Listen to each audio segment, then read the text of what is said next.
sorry ya, tadi saya tuh keburu-buru. Sebenarnya saya ada penelitian dengan dosen saya di UNER sana dulu di Gunung Kidul terkait dengan pilkada Gunung Kidul. Jadi saya turun terburu-buru dari hujan terburu-buru. Tapi alhamdulillah bisa on time ini, meskipun kayaknya rolling jadwal juga. Gitu. Aswaja itu apa? Secara singkat, aswaja itu adalah bagaimana manusia hidup itu harus bersendikan dan berlandaskan keagamaan. Melaku kalian harus punya pegangan keagamaan.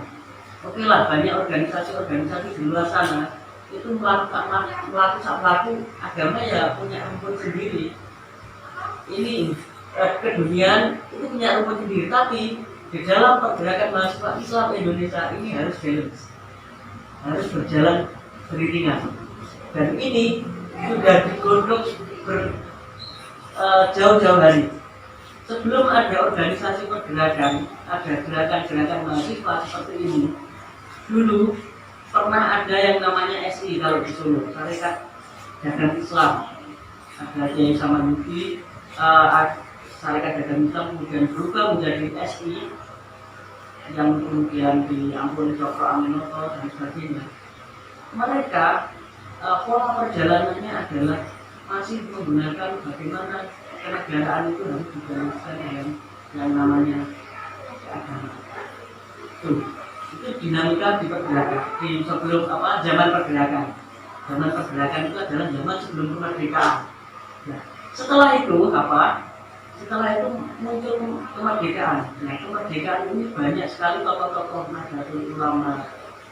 Mohon maaf, ini ada nggak yang saya itu tadi ke Gunung Kidul dulu itu banyak orang itu Islamnya masuk organisasi apa?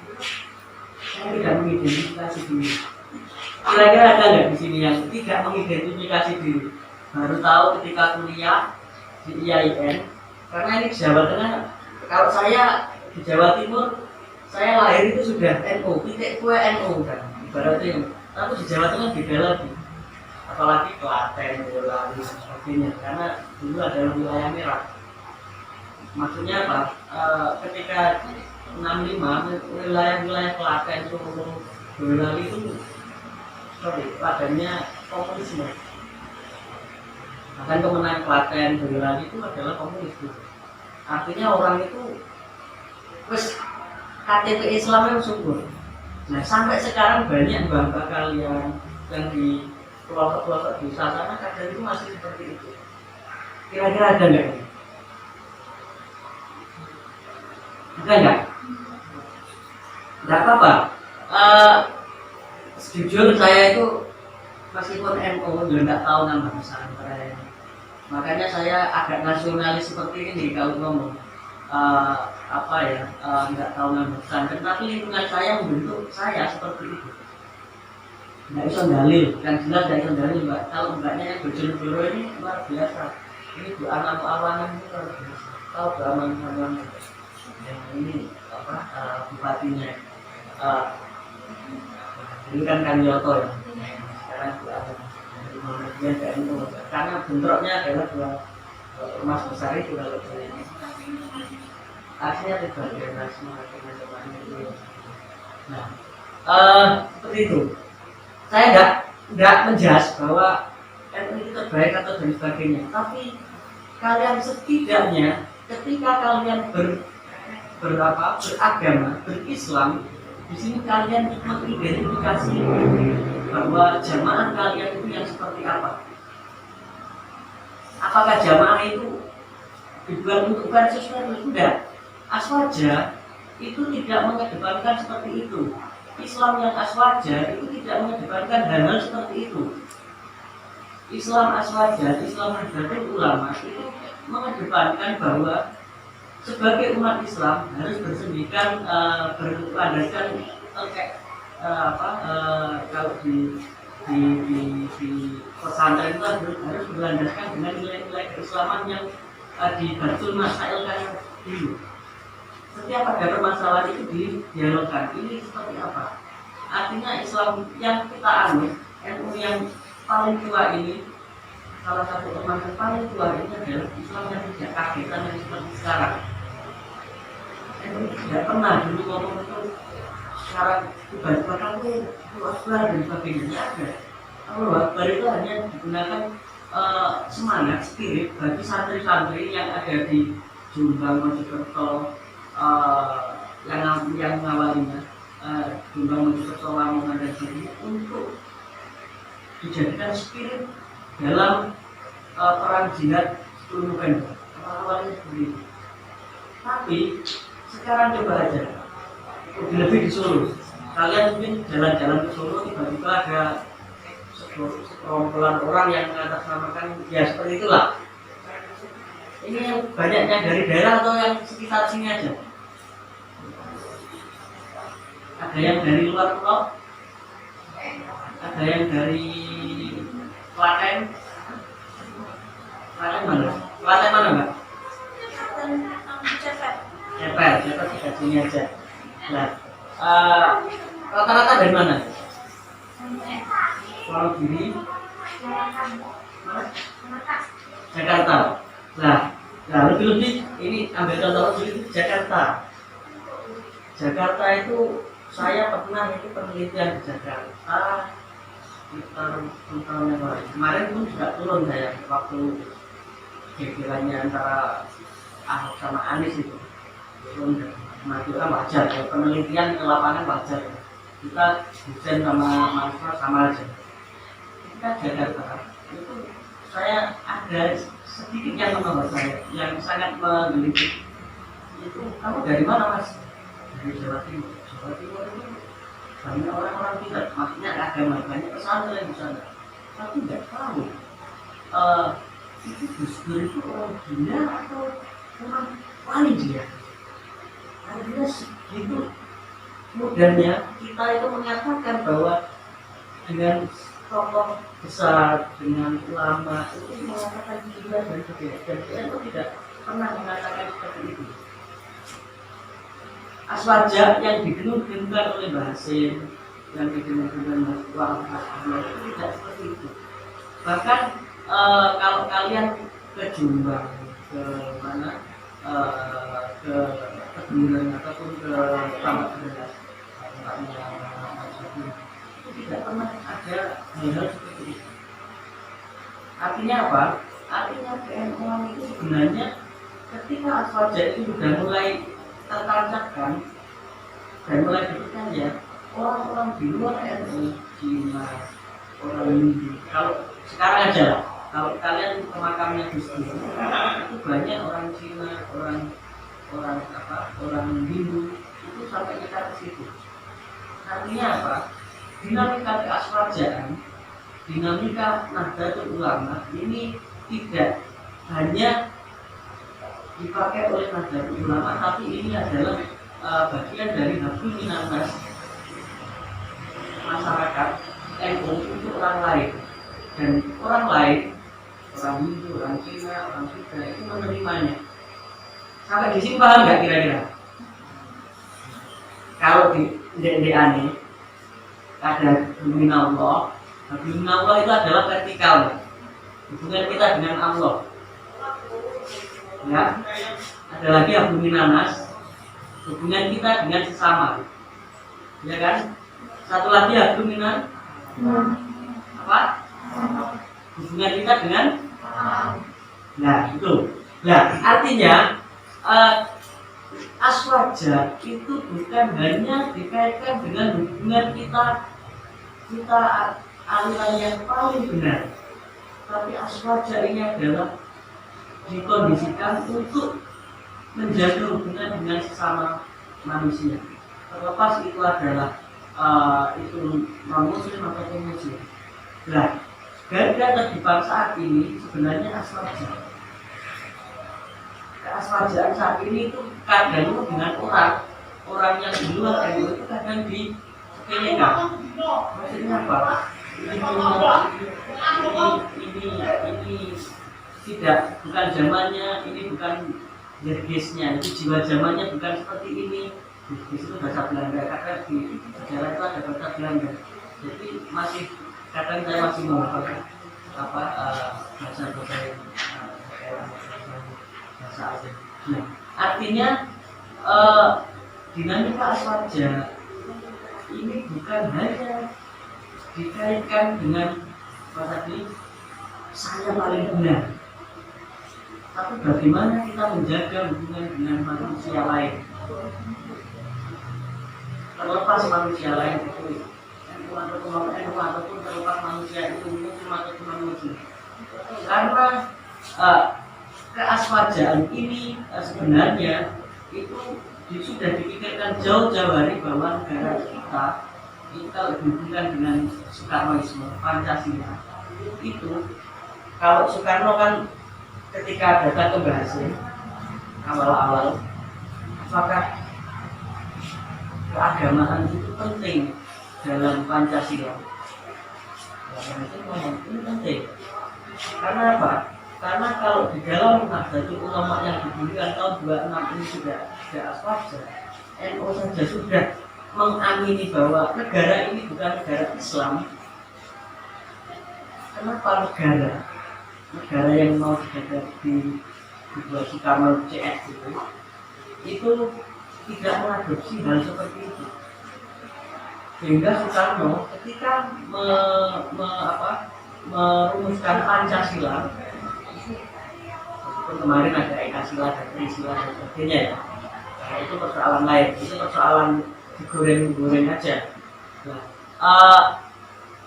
aswaja ini sebenarnya lebih dahulu daripada Pancasila. Bukan persoalan ini benar salah, tapi ketika Soekarno itu ngobrol dengan Mbah Hasim, itu ngomong seperti itu. Ini di NU aja sudah aswaja. Kenapa Pancasila yang nanti akan menjadi dasar tidak mengadopsi bahwa agama itu sudah menjadi sunatullah di negara ini akan berbeda-beda. Nah, itu ketika kemerdekaan.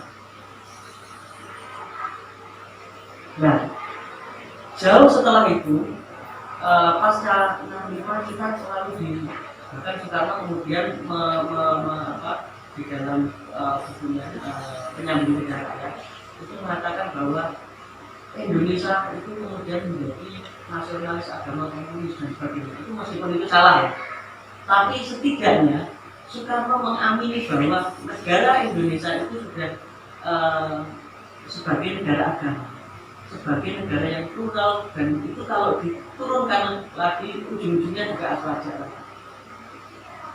Tapi itu ketika perpolitikan berubah pasca 65, lagi-lagi aswaja menemui titik nadirnya, yaitu apa? Agama selalu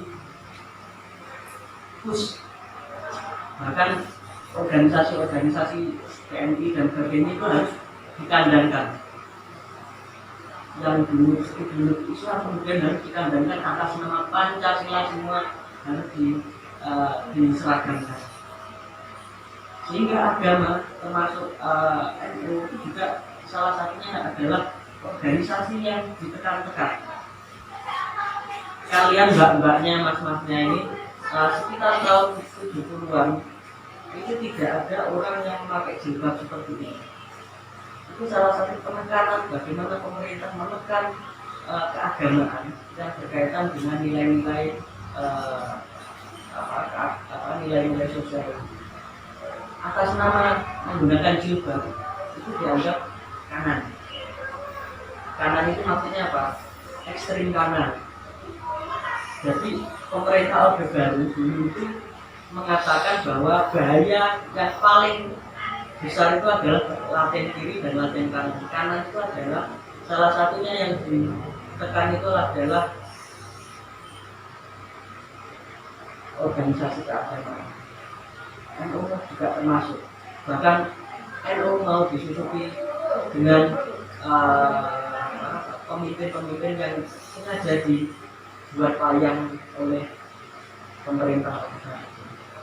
Dan itu kemudian terjadi sangat luar biasa. Dan ketika di Muktamar 84 dalamnya Ahmad Siddiq, Itu NU mau dimulai diserobot oleh pemerintah. Artinya mau dijinakkan atas nama pemerintah, dan kalau sudah dijinakkan nanti agama itu bisa diarahkan kemana saja. Tapi alhamdulillah ketika Muktamar itu di tempat itu tidak terjadi, dan akhirnya Gus menggauli sampai Gus tahun 99 baru turun. Kenapa seperti itu? Ya, kita tidak menafikan pemerintah itu dulu satu anti dengan ibumu. Coba ibu kalian rata-rata kelahiran tahun berapa ya? Coba ibunya orang tua kalian rata-rata tahun yang kelahiran tahun 70. Coba aja itu ijazahnya tidak ada yang berjilbab, karena itu orang yang teradu. Fenomena berjilbab ini baru didengungkan oleh orang-orang jamaah Salman di TB dan jamaah jamaah di UPN. Itu ketika mereka menentang mati-matian yang didukung oleh ormas-ormas NU dan sebagainya bahwa jilbab itu diperbolehkan di baru sekarang zaman saya SMP itu yang jilbaban, yang SMP itu bisa dihitung jari. Tapi sekarang berbalik, sekolah kalau nggak jilbab seakan-akan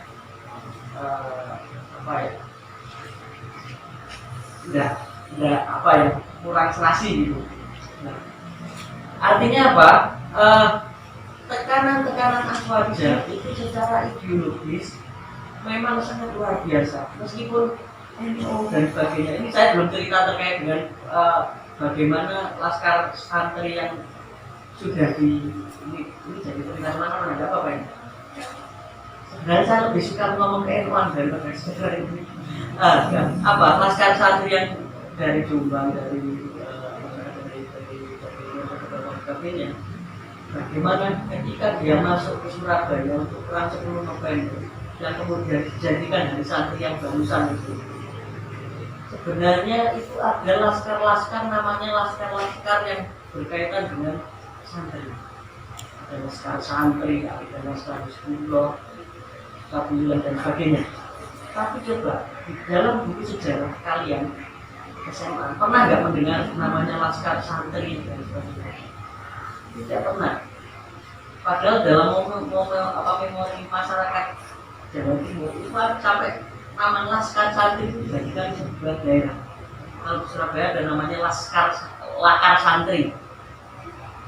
Itu dulu itu posnya laskar santri yang dari Jombang dan Mojokerto yang sudah diminta didoain oleh Kiai Hasyim untuk perang ke Surabaya. Nah, akan tetapi dalam narasi sejarah kita tidak pernah dihadirkan seperti itu. Begitu takutnya pemerintah terkait dengan narasi agama. Aswaja pun juga ikutan bisa, termasuk rongrongan pemerintah dalam Muktamar 84. Kalau dirongrong, kita aswaja jadi hilang. Sejarah telah membuktikan bahwa ketik masyarakat kita itu sebenarnya mudah sekali, termasuk NU dulu ketika disuruh melawan penjajah, mempertahankan kemerdekaan itu bagian dari upaya mempertahankan perang jihad. Itu perang itu tidak bersembunyi, termasuk ada misalnya. Cuma ini jangan ditiru ya. Ketika ada Ahok terpelajar seperti itu aja. Tapi itu sebenarnya kita salah. Orang sudah minta maaf ya sudah. Tidak perlu dihujat sampai saat. Kalau saya seperti itu, dan itu aja. Apa saja orang yang menang kita nggak bisa bahwa kita itu agama yang rahmatan lil alamin. Kalau ada orang salah sudah minta maaf ya sudah. Tapi musuh kita sekarang bukan apa, musuh kita itu adalah orang yang baru kenal agama kemarin sore, orang yang kagetan, orang yang sebenarnya saya tidak menyebut musuh, tapi tantangan di sekitar kalian yang kagetan, yang tiba-tiba baru kenal kemarin, tidak pernah mengenal kitab kuning, hanya membaca buku terjemahan gitu, tapi kemudian sudah bisa mengkafir-kafirkan tanda-tanda. Ini tantangan keagamaan di sekitar kita. Nah, tugas kalian hari ini sampai nanti, kalau yang semester 1 berarti masih 4 tahun. Di kampus itu banyak variasi agama, ada yang merah, kuning, apa dan sebagainya. Tapi mereka kadang juga sangat pikirannya sangat pendek sekali terkait dengan keaswajan. Kamu ini berarti kamu Islam, kamu musuh, kamu ini berarti. Padahal kita keaswajan itu menginginkan adanya rangkulan-rangkulan secara positif terkait dengan bagaimana kita bergerak bersama-sama untuk membangun agama. Itu seperti itu, Pak. Ya, saya rasa cukup sekian. Ini sebenarnya masih terlalu lebih.